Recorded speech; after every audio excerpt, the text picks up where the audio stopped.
J'ai pissé dans ton mug. Tu vas me lâcher avec ça, oui?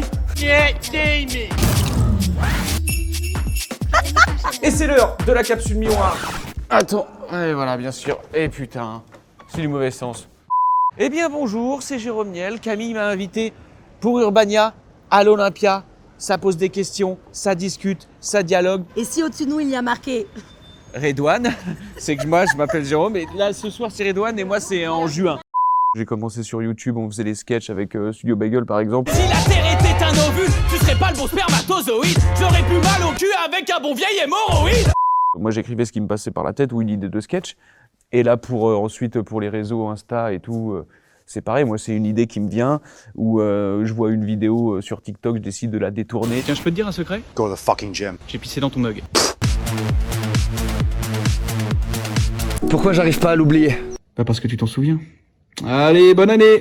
Je me force pas à créer quoi, faut que ça sorte tout seul parce que sinon si tu te dis il faut absolument que je fasse un truc là, c'est là que tu te gourres. Et puis la scène, j'avais écrit depuis plusieurs mois ou plusieurs années des petites notes dans un téléphone et à chaque fois que je regardais des spectacles comme ça, je me suis dit ce serait quand même cool d'essayer et tout. Et pendant le confinement, y a Maxime Gasteuil qui est un humoriste qui m'a dit tu devrais essayer et tout. Donc du coup j'ai essayé et voilà, ça fait des chocs à pic. Et si tu dois revenir dans ta tête à la première fois où t'es monté sur les planches, t'étais comment Horrible. Ouais. Enfin, horriblement stressé. Je devais retenir mon texte et tout. Enfin, j'avais trop peur d'avoir un trou. J'ai pris aucun plaisir sur ce premier passage. Oh là là, j'ai jamais ressenti un truc aussi fort de toute ma vie. Et t'es aussi un peu, depuis un certain temps, le chouchou aussi des réalisateurs que je kiffe de ouf, de style Dupieux. Ah ouais. Qu'est-ce que c'est la différence quand tu joues sur scène ou dans des films aussi absurdes et le cinéma, quoi, pour toi, en règle générale? Là, ce qui est cool aussi, c'est de travailler avec d'autres gens. Et donc, toi, t'es nouveau. Tu vois, moi, le cinéma, j'en ai fait très peu. Donc, à chaque fois, je prends chaque petit rôle ou chaque rôle dans un film avec joie et genre, je veux apprendre. Tu te souviens de Jonathan?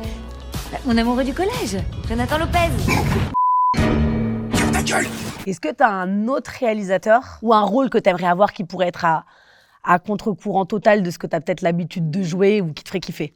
Là, j'ai tourné dans un film d'horreur, donc c'est déjà un peu... Enfin, c'est pas un film d'horreur où il y a des blagues, mais du coup, ça, c'est un vrai objectif.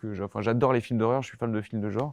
Donc, jouer dans un film d'horreur, moi, j'adore. Si tu devais te faire un casting avec toi, idéal, plausiblement, pour un film ou un dîner. C'est-à-dire? T'as le droit d'inviter qui tu veux, en acteur, décédé, vivant, pour t'apprendre, pour te refaire vivre une scène de cinéma. Matt Damon, c'est un acteur que je kiffe trop et je le trouve exceptionnel. J'aimerais bien le rencontrer, ce gars.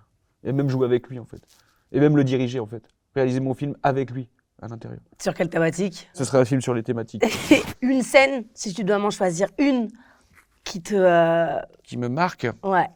Moi, je suis très Star Wars. Ça m'étonne pas, c'est sûr. Quand Hayden meurt, ça te fait mal à chaque fois? Quand qui? Hayden Christensen. Ah oui, toi, tu l'appelles carrément comme ça, quoi. T'as l'apprentissage de Luke chez Yoda aussi, que j'aime beaucoup. Tu dois sentir la force autour de toi. Pour le coup, plus en humoriste, qui t'ont inspiré, qui t'ont fait kiffer. Un humoriste qui s'appelle Chris Esquer. Les Dave Chappelle, Louis C.K., tout ça, j'aime beaucoup. Et là, du coup, t'es à l'Olympia 13-14. Ouais. Un gros rêve que tu pourrais cocher. Si j'avais la capacité, et je pense, à mon avis, je l'ai pas, mais si jamais de remplir, tu vois, un zénith, j'aime pas cette configuration, quoi. Pour mon spectacle, je trouve que c'est mieux d'être un peu plus proche, et je veux pas jouer avec ma tête sur des écrans. On est dans LOL, l'émission, tu sais, où tu dois faire rire en très peu de secondes. Ouais. Comment on... Mais non, mais toi, tu te marres déjà. Enfin, voilà, j'ai gagné, t'as perdu. Un mois, la mémoire de Coolio. Chouette gars, franchement. Chouette gars. Jérôme Niel, Coolio, ça vous dit sûrement quelque chose? Bien sûr, c'est mon ex. Je vous apprends peut-être qu'il nous a quittés cette nuit à l'âge de 59 ans. J'ai renversé un gosse. Je faisais très peu l'amour. Comment je m'appelle? Chez moi, je suis essentiellement un stigmate. D'ailleurs, je sais même pas si je suis chez moi, finalement. Alors, attends, on la refait.